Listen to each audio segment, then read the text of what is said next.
کہ اس وقت ہمارا کیا حال ہوگا. اس وقت ہم اللہ کے مطیع اور فرمانبردار ہوں گے یا اس کے نافرمان ہوں گے. آگے اللہ فرماتا ہے بے شک وہ بستی سیدھی راہ پر موجود ہے. وہ بستی سیدھی راہ پر موجود ہے. یہ سیدھی راہ ہے یمن سے فلسطین کی طرف جانے والی, مشرق سے مغرب کی طرف جانے والی, کیونکہ پہلے اتنی راستے نہیں تھے ایک ملک سے دوسرے ملک میں جانے کے. یہی ایک مین راہ تھی جو بڑے بڑے دیشوں کو آپس میں ملاتی تھی. تو اس راہ پر یہ بستی تھی. تو گویا کہ آج بھی جا کر کے تم دیکھ لو اسے کہ کس طریقے سے اللہ رب العزت نے انہیں تہ و بالا کیا.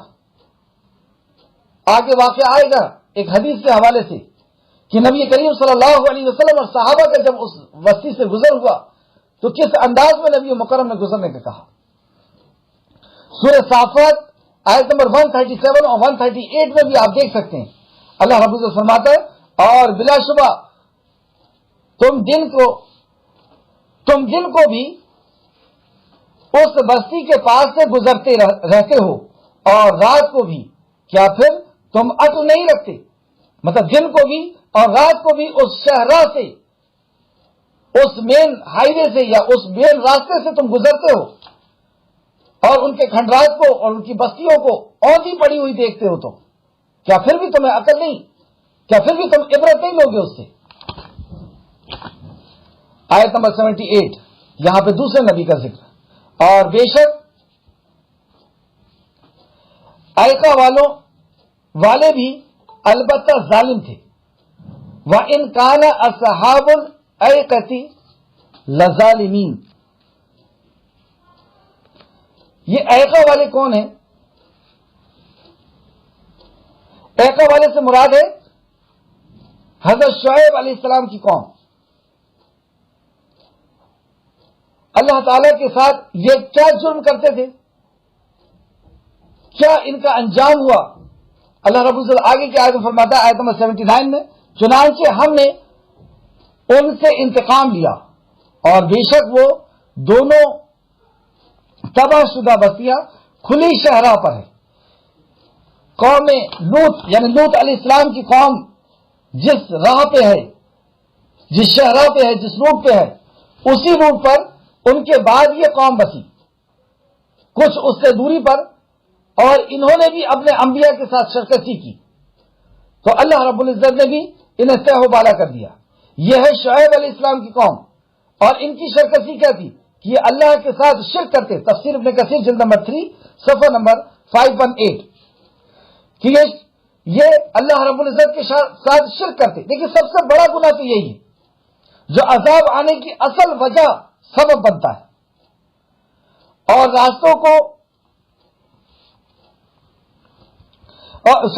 یہ اللہ رب العزت کے ساتھ شرک کرتے تھے. اور دوسرا جرم ان کا, یہ رشتوں کو کاٹتے تھے. جن رشتوں کو اللہ رب العزت نے جوڑنے کا حکم دیا یہ ان رشتوں کو کاٹتے تھے اور ناپ تول میں کمی کرتے تھے. تو انہیں اللہ رب العزت کے عذاب نے یعنی چنگاڑ نے اور زلزلے نے ان کو بھی 2-3 عذاب ایک ساتھ آئے. ایک طرف چیخ کی آواز, یہ چیخ کی آواز کا اندازہ آپ قیامت کے چیخ سے بھی لگا سکتے ہیں کہ وہ قیامت کی بھی عذاب اللہ رب العزت صرف ایک چیخ ہوگی, سور پھونکنے کی ایک آواز ہوگی جس سے اللہ رب العزت پوری دنیا کو پارا پارا کر دے گا. دھنی ہوئی روئی کی طرح اڑا دے گا. تو ایسی ایک آواز تھی, لیکن آواز کے ساتھ زلزلہ بھی آیا. دیکھیں کیسی دہشت ناک اور ڈراؤنی اور کیسا عذاب اللہ رب العزت کا ہوتا ہے. تو چنگاڑ بھی تھی اور زلزلہ بھی تھی اور سائبان بھی تھے, اوپر سے بادلوں کا بھی گھیرا ہوا تھا ان کا. اور اس طریقے سے اللہ رب العزت نے انہیں تہ و بالا کر دیا. کیا کیا انہوں نے؟ اللہ کے ساتھ شرک یعنی اللہ کا حق مخلوق کو دیا اور رشتوں کو توڑا, یعنی مخلوق کے حق میں بھی ناانصافی, انسانیت کے ساتھ ناانصافی, اور ناپ تول میں کمی کی یعنی ان کے حق کو مارا. تو اللہ رب العزت نے انہیں بھی اس طریقے سے تہ و بالا کر دیا. یہ ساری باتیں مکہ کے لوگوں کو بتائی جا رہی ہیں، اور اب ہمیں اور قیامت تک آنے والوں کو کہ اس سے کوئی بھی دو چار نہیں، کوئی بھی بچ نہیں سکتا. اور اس سے پہلے بھی یہی اللہ رب العزت کا نظام چلتا آیا ہے کہ قوم کے اوپر قوم نے کو جب اللہ نے نعمتیں دی تو وہ ظلم پر اتر آئے، اور جب ظلم پہ اتر آئے تو اللہ رب العزت نے انہیں توبہ کیا، دوسروں کو موقع دیا. ہم سے پہلے کے لوگ اللہ نے انہیں ختم کر دیا، اب ہمیں موقع دیا ہے، اب ہمارے پہ آزمائش چل رہی ہے. ایک اور قوم دیکھتے ہیں، آیت نمبر 80. اور یقیناً ہجر والے سے مراد یہ ہے سمود. سمود یعنی صالح علیہ السلام کی قوم، جن کے تعلق سے ہم اس کے پہلے پڑھ کے آ چکے ہیں. تو یہ سمود جو تھے یہ صالح علیہ السلام کی قوم تھی، جس کو یہاں پر کہا گیا. اور یقیناً ہجر والوں یعنی سمود نے رسولوں کی تکذیب کی. جرم تو اصل میں یہی ہے انبیاء کی. اچھا یہاں پہ رسولوں کہا گیا، مرسلینہ، تو وہ تو ایک ہی نبی تھے صالح علیہ السلام. پھر یہاں پہ جمع کا صیغہ کیوں لایا گیا، بہووچن میں بات کیوں کی جا رہی؟ تو یہ اصول آپ سمجھ لیں کہ ایک نبی کا جھٹلانا گویا کہ سارے انبیاء کا جھٹلانا ہے. ایک کتاب کا جھٹلانا یعنی ساری کتابوں کا جھٹلانا ہے. یعنی قرآن کا آپ نے جھٹلا دیا تو گویا کہ ہمیں توریت، زبور اور انجیل کو بھی جھٹلا دیا. نبی کریم صلی اللہ علیہ وسلم کو جھٹلا دیا یعنی ہم نے ساری انبیاءوں کو جھٹلا دیا. تو یہاں پر صالح علیہ السلام کو جھٹلایا تھا، لیکن اللہ رب العزت نے جمع کا صیغہ لا کے کہا مرسلین کہ انہوں نے نبیوں کو جھٹلایا، کیونکہ سارے انبیاء اللہ کی طرف سے منتخب کیے ہیں، اور کسی ایک نبی کا جھٹلانا سارے نبیوں کا جھٹلانا ہو جائے گا. تو انہوں نے رسولوں کو جھٹلایا. اصل میں جھٹلایا تو رسولوں کو ہی جاتا ہے، کیونکہ رسول کے ذریعے سے ہی، انبیاؤں کے ذریعے سے ہی ہمیں اللہ رب العزت کے بارے میں، دین کے بارے میں، کتاب کے بارے میں، شریعت کے بارے میں پتہ چلتا ہے. اور جب نبی کو ہی جھٹلا دیے تو پھر گویا کہ ساری شریعت کو جھٹلا دیے، اللہ کے قانون کو، اللہ کی کتاب کو، اللہ کی وحی کو جھٹلا دی. تو یقیناً ہجر والوں نے یعنی سمود نے یعنی صالح علیہ السلام کی قوم نے رسولوں کو جھٹلایا، اور ہم نے انہیں اپنی نشانیاں دی. تو صالح علیہ السلام کی قوم کو کیا نشانی دی گئی تھی؟ بھئی سب سے بڑی نشانی تو یہ کہ ان کے پاس اللہ رب العزت نے احسان کیا کہ ایک نبی کو پہنچایا، اپنی وحی کو پہنچایا. اور اس نبی اور وحی پر یقین دلانے کے لیے جب انہوں نے مطالبہ کیا معجزے کا تو اللہ رب العزت نے وہ معجزے بھی دکھا دیا. کیا مطالبہ تھا؟ کہ یہ بڑی چٹان ہے،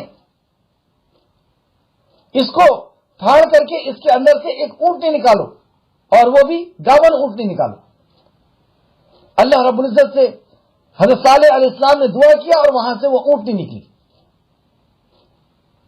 وہ گاون اونٹنی، پریگننٹ اونٹنی، پھر اس کا بچہ بھی ہے. اور اللہ کی زمین میں اس جنگل میں وہ جہاں چاہتی کھاتی پیتی اور پانی پیتی، اور انہیں دودھ بھی کافی ملتا اس سے. لیکن اصل میں چڑ یہ تھی کہ یہ اللہ کی نشانی ہے، اسے دیکھ کر کے لوگ عبرت لے رہے ہیں، اسے دیکھ کر کے لوگ نصیحت حاصل کر رہے ہیں، اسے دیکھ کر کے لوگ صالح علیہ السلام کی طرف آ رہے ہیں. یہ معجزہ ہے نا، کیونکہ وہ اونٹنی اس علاقے کی اونٹنیوں سے بالکل الگ تھی، یعنی اس کی نسل بالکل الگ تھی. تو وہ لوگ اس بات سے بھی حیران تھے کہ یہ واقعی اللہ رب العزت کی طرف سے آئی ہے، کیونکہ اس کے جیسی تو کوئی بھی اونٹنی نہیں. اس کی ڈیل ڈول، اس کی قد و کاٹا بالکل الگ ہے.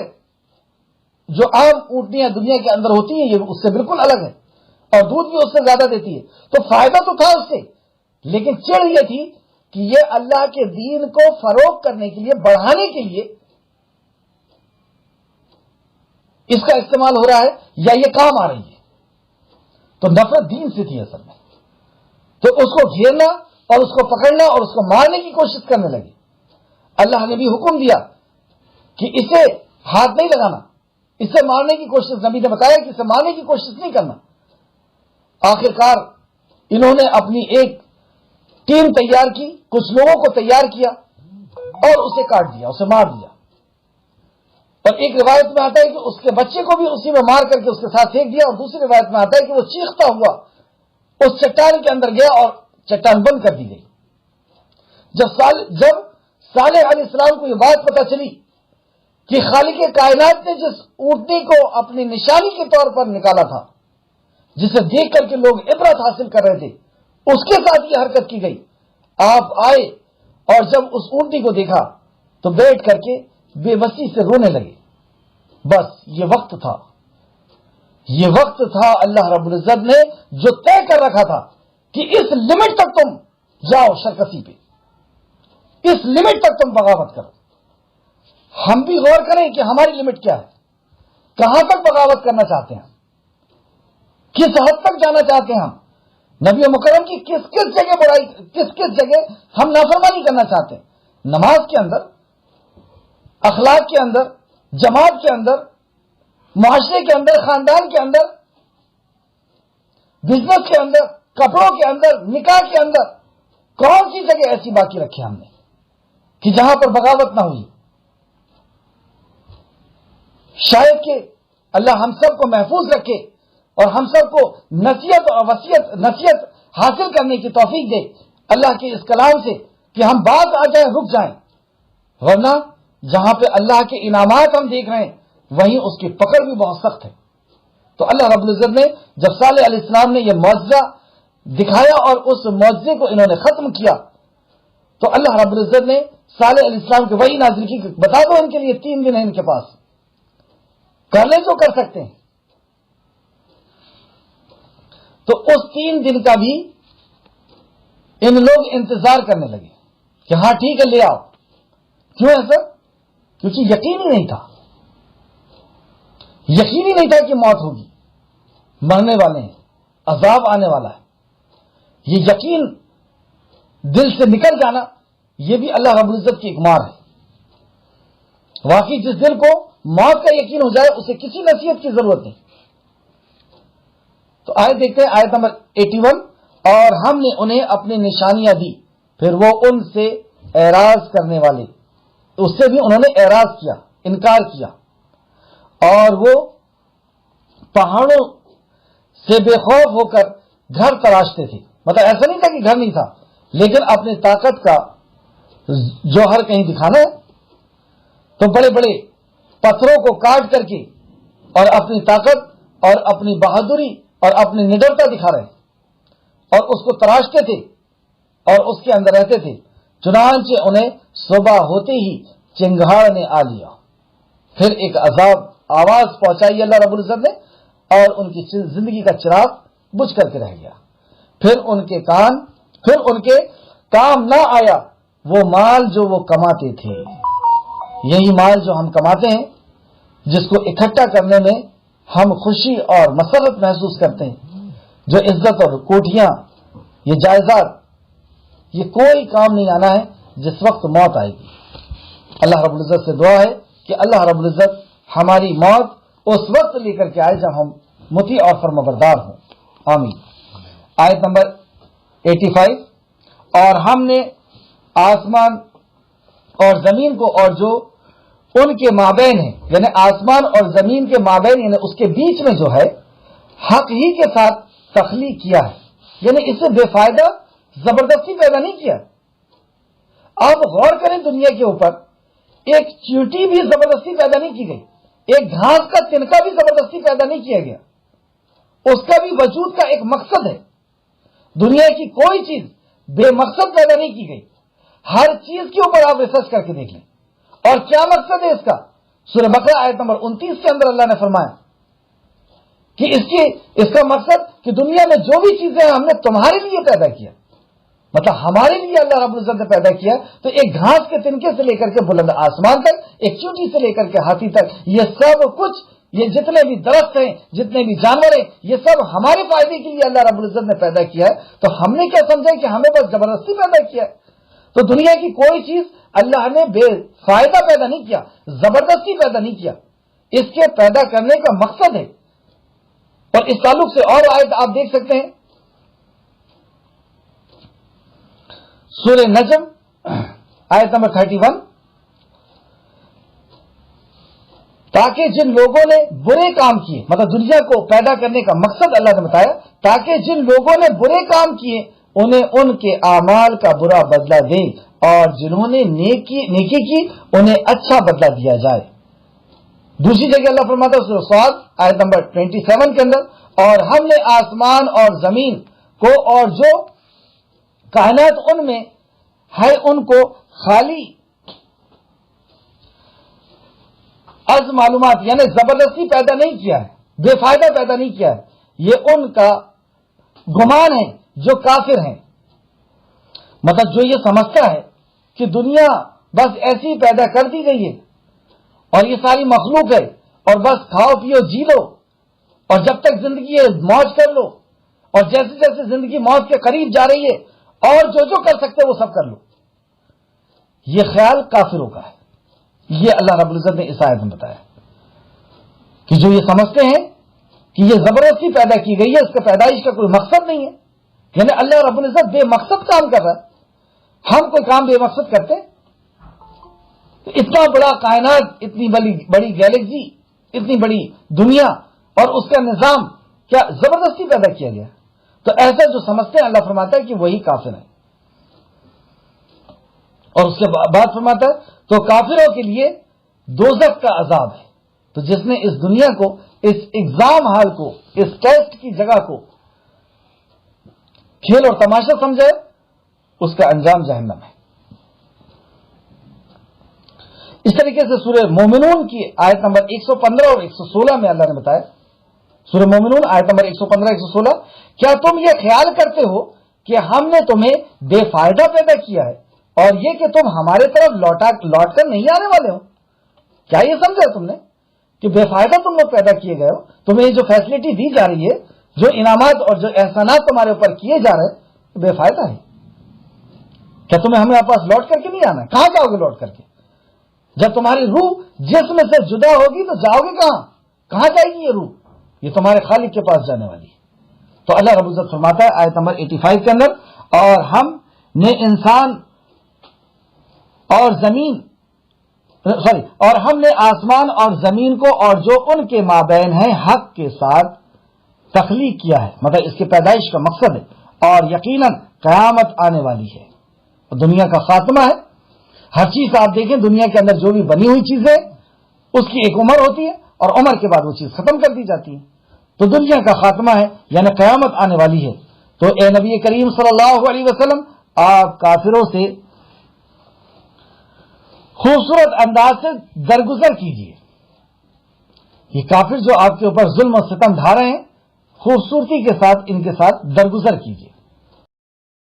بلا شبہ آپ کا رب ہی سب کی تخلیق کرنے والا اور خوب جاننے والا ہے۔ آپ تو درگزر کیجیے، اور اللہ رب العزت بلا شبہ آپ کا رب ہی سب کی تخلیق کرنے والا اور خوب جاننے والا ہے کہ کب تک علیم ہے، وہ جاننے والا ہے کہ ان کو ڈھیل کا وقت کب تک دیا گیا ہے۔ آگے دیکھیں، دو لوگوں کا انجام بتایا جا رہا ہے اور یہیں پہ ہماری کلاس ختم ہوگی، مومنوں کا اور کافروں کا، اور انعام اللہ رب العزت نے جو مومنوں کو دیا ہے اس انعام کا ذکر آیت نمبر 87، بے شک ہم ہی نے آپ کو بار بار دہرائی جانے والی 7 آیتیں اور قرآن عظیم دیا۔ ہم نے تمہیں تو قرآن عظیم دیا ہے، اور جو دوسرے ہیں تو انہیں دنیا کی حقیر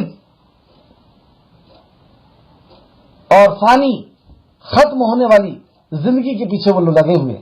تو اس کے تعلق سے آیت نمبر 88 میں فرماتا ہے، اور ہم نے مختلف قسم کے لوگوں کو جو مال و متاع دیا ہے، مطلب ہم نے آپ کو تو قرآن دیا ہے، مومنوں کو یا ایھا الناس قد جاءکم موعظۃ من ربکم وشفاء لما فی الصدور وہدی ورحمۃ للمؤمنین، قل، اے نبی مکرم کہہ دیجیے، قل بفضل اللہ، یہ اللہ کا فضل ہے، وبرحمتہ، اور اس کی رحمت ہے، فبذلک فلیفرحوا، تو انہیں چاہیے کہ وہ اسے پا کر کے خوش ہو جائیں، فلیفرحوا ھو خیر مما یجمعون، اور وہ جو جمع کرتے ہیں اس میں بہتر جمع کرنا قرآن کا جمع کرنا ہے۔ تو اللہ رب العزت نے یہاں پہ نعمت بتائی کہ ہم نے تمہیں 7 آیتیں دی، سبع مثانی جو بار بار دہرائی جاتی ہے، وَلَقَدْ آتَيْنَا سَبْعًا مِّنَ الْمَثَانِي وَالْقُرْآنِ الْعَظِيمِ، 7 آیتیں جو بار بار دہرائی جاتی ہیں اور قرآن عظیم جیسی چیز ہم نے تمہیں عطا کی ہے۔ اور ان لوگوں کو، اور ہم نے مختلف قسم کے لوگوں کو جو مال و متاع دیا ہے، اس کے طرف آپ کی اپنی دونوں آنکھیں نہ اٹھیں اور نہ ان کی حالت پر غم کھائیں۔ یہ جو اللہ کی بغاوت کر رہے ہیں، نافرمانی کر رہے ہیں، یہ کس طریقے سے دنیا کے اندر اور آخرت کے اندر تباہ اور برباد ہوں گے، اس پر آپ غم نہ کھائیں اور اپنا بازو مومنوں کے لیے جھکائے رکھیں۔ آپ تو کافروں کے اوپر غم کھانے کی، اللہ کے نافرمانوں کے اوپر، انسانیت کے اوپر ظلم کرنے والوں کے اوپر آپ پریشان نہ ہوں، ان کے لیے غم نہ کھائیں، اور آپ اپنا بازو اپنے ساتھیوں کے لیے، ایمان والوں کے لیے بچھا دیجئے۔ اور واقعی نبی مکرم صلی اللہ علیہ وسلم کیسے رحمت للعالمین تھے ہم سب جانتے ہیں، اس میں کوئی بات چھپی ہوئی نہیں ہے۔ تو یہاں پر سبع مثانی جب 2 لوگوں کا اللہ رب العزت نے ذکر کیا، ایک کو اللہ رب العزت نے فرمایا کہ میں نے انہیں کلام دیا، اور اگر آپ غور کریں تو واقعی زندگی گزارنے کے طریقے سے زیادہ قیمتی چیز کسی کے پاس اور کچھ نہیں ہو سکتی۔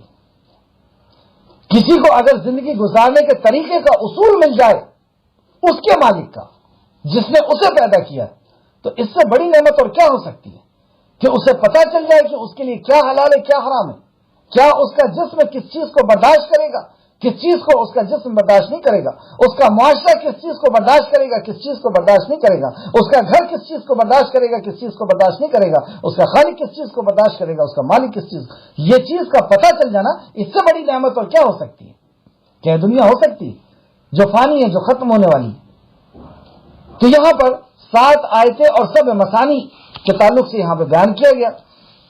اس سے 2 مراد ہے، 2 رائے ہیں۔ ایک تو یہ ہے کہ 7 آیتیں بار بار دہرائی جانے والی، یعنی قرآن مقدس 7 منزلوں میں ہے، بار بار دہرایا جاتا ہے۔ دوسرا یہ کہ یہ سورہ بقرہ، سورہ آل عمران، سورہ نساء، سورہ مائدہ، سورہ انعام، سورہ اعراف، سورہ یونس، یہ 7 آیتیں، یہ 7 صورتیں جو بار بار دہرائی جاتی ہیں۔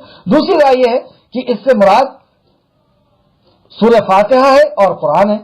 اس کے تعلق سے ہمیں 2 حدیث ملتی ہے، اور دونوں حدیث صحیح حدیث، وہ امام بخاری نے اس سے لے کر کے آئے، اس سے ہمیں پتہ چلتا ہے کہ اس سے مراد سبع مثانی یعنی 7 آیتیں جو بار بار دہرائی جاتی ہے، یعنی ہر نماز کے اندر پڑھی جاتی ہے، وہ نماز جمعہ کی نماز ہو، فرض نماز ہو، سنت ہو، نفل ہو، میت کی نماز ہو، جنازے کی نماز ہو، عید کی نماز ہو، ہر نماز میں ہم جس سورت کو پڑھتے ہیں وہ سورہ فاتحہ ہے۔ حدیث اس طرح ہے، بخاری نے اس کو روایت کیا ہے، اور اسی آیت کی تفسیر میں ہے، امام بخاری نے اسی آیت کی تفسیر میں ان حدیثوں کو لے کر کے آئے، دونوں حدیثوں کو۔ ابو سعید بن معلہ سے روایت ہے کہ نبی کریم صلی اللہ علیہ وسلم میرے پاس سے گزرے اور میں اس وقت نماز پڑھ رہا تھا۔ صحابی کیا فرماتے ہیں، سعید بن معلہ، کہ میں نماز پڑھ رہا تھا اور اس بیچ نبی کریم صلی اللہ علیہ وسلم میرے سامنے سے گزرے، آپ نے مجھے بلایا مگر میں آپ کے پاس نہ گیا حتیٰ کہ نماز سے فارغ ہو گیا تو پھر آپ کی خدمت میں حاضر ہوا۔ کیا پتہ چلا، صحابی رسول سعید جو ہے وہ نماز پڑھ رہے اور نبی کریم صلی اللہ علیہ وسلم سامنے سے گزرے، پاس میں سے گزرے، سامنے سے نہیں پاس میں سے گزرے، اور نبی کریم صلی اللہ علیہ وسلم نے آپ کو آواز دیتے ہوئے گزرے، اے سعید بن معلہ، لیکن وہ نماز کی حالت میں تھے، تو نماز جیسی ختم ہوئی تو نبی کریم صلی اللہ علیہ وسلم کی خدمت میں حاضر ہو گئے۔ آپ نے فرمایا میرے پاس کیوں نہ آئے، مطلب اس کے پہلے میں نے آواز دیا تھا، اس وقت تم کیوں نہ آئے، میرے پاس کیوں نہ آئے؟ میں نے عرض کیا، سعید کہتے ہیں میں نے عرض کیا کہ میں نماز پڑھ رہا تھا، مطلب میں نماز کی حالت میں تھا۔ تو نبی کریم صلی اللہ علیہ وسلم نے قرآن مقدس کی سورہ انفال کی آیت نمبر 24 پڑھ کے سنائی، جس کے اندر اللہ رب العزت فرماتا ہے، اے مومنو، اللہ اور اس کے رسول کا کہنا مان لو جب وہ تمہیں بلائیں۔ کیا تم نے یہ قرآن کی آیت نہیں سنی کہ خالق کائنات نے فرمایا ہے کہ جب اللہ اور اس کا رسول تمہیں آواز دے تو تم اس کی بات مان لو؟ اللہ اکبر، نبی مکرم کی اطاعت آپ دیکھ رہے ہیں، صحابی رسول نماز کی حالت میں، لیکن اس وقت بھی آپ قرآن کی اس آیت کی تعلیم کو سمجھا رہے ہیں کہ نبی مکرم کی آواز، نبی مکرم کا بلانا، نبی مکرم کا آرڈر نبی مکرم کی حدیث، نبی مکرم کا حکم، اس کی فضیلت بتا رہے ہیں، اس کی فضیلت امت کو سمجھا رہے ہیں قیامت تک آنے والی، کہ نبی مکرم سے اصل میں جو نماز ہے وہ سمجھ میں آ رہا ہے ہمیں کہ اللہ رب العزت کی عبادت ہو رہی ہے، لیکن عبادت بھی نبی کے طریقے پر ہوگی، نبی کے حکم پر ہوگی۔ کوئی الٹا لٹک کر کے نماز پڑھ رہا ہے تو کیا ہم اس کو روکیں گے نہیں کہ بھائی وہ نماز پڑھ رہا نہیں، اس کو مت روکو؟ حالانکہ یہاں پہ ایسا کچھ نہیں تھا، یہاں پہ صحابی رسول نماز ادا کر رہے ہیں لیکن نبی مکرم انہیں آواز دے رہے ہیں، کچھ بات ہوگی۔ اب کیا بات تھی اس کی ڈیٹیل تو یہاں پر نہیں ہے اس حدیث میں، تو وہ نہیں آئے تو نبی مکرم نے پوچھا کہ تم آئے کیوں نہیں؟ تو آپ کیا کہتے ہیں میں نماز میں تھا یا رسول اللہ؟ تو آپ نے فوراً قرآن کی آیت پڑھی، یا ایھا الذین آمنوا استجیبوا للہ وللرسول اذا دعاکم، جب اللہ اور اس کا رسول تمہیں آواز دے تو تم اس کی آواز پر لبیک کہو، کہنا مان لو جب وہ تمہیں بلائیں۔ کیا تم نے یہ بات نہیں سنی؟ پھر آپ نے فرمایا، تو یہاں سے صرف ایک مسئلہ ملا کہ اللہ کے نبی کا حکم یہ اصل میں اللہ کے نبی کا نہیں، اللہ ہی کا حکم ہے۔ کیوں؟ کیونکہ اللہ رب العزت نے فرمایا کہ میرے نبی اپنے طرف سے کچھ نہیں کہتے، وہ وہی کہتے ہیں جو وہی الہی ہوتی ہے۔ یہ ایک مسئلہ اللہ رب العزت نے بتانا تھا کہ نبی مکرم کی آواز، نبی مکرم کا حکم، نبی مکرم کا آرڈر، نبی مکرم کی حدیث ہماری زندگی کے اندر کیا معنی اور کیا معیار رکھتی ہے۔ پھر آپ نے فرمایا کیا میں تمہیں مسجد سے نکلنے سے پہلے ایک قرآن کی عظیم ترین سورت نہ سکھا دوں؟ پھر نبی کریم صلی اللہ علیہ وسلم جب مسجد سے باہر نکلنے لگی، مطلب آپ نے یہ کہہ کر کے خاموش ہو گئے کہ میں تمہیں قرآن کی ایک عظیم سورت نہ سکھا دوں؟ پھر آپ اپنے باتوں میں لگ گئے، اور جب نبی کریم صلی اللہ علیہ وسلم جانے لگے تو پھر نبی کریم صلی اللہ علیہ وسلم جب مسجد سے باہر تشریف لے جانے لگے تو میں نے آپ کو یاد دلایا تو آپ نے فرمایا، ہے نا کیا فرمایا؟ کہ وہ سورت، مطلب وہ جو عظیم سورت ہے، مطلب قرآن کی جو سب سے عظیم سورت ہے، وہ سب مثانی، یعنی وہی بار بار دہرائی جانے والی 7 آیتیں اور قرآن عظیم ہے جو مجھے دیا گیا۔ تو نبی کریم صلی اللہ علیہ وسلم کی اس حدیث سے پتہ چلا کہ سب مثانی یعنی سورہ فاتحہ ہے، جو سورہ فاتحہ یعنی سب مثانی مجھے دی گئی اور قرآن عظیم دیا گیا۔ دوسری حدیث، اچھا یہ حدیث کا حوالہ لکھیں اسی آیت کی تفسیر میں،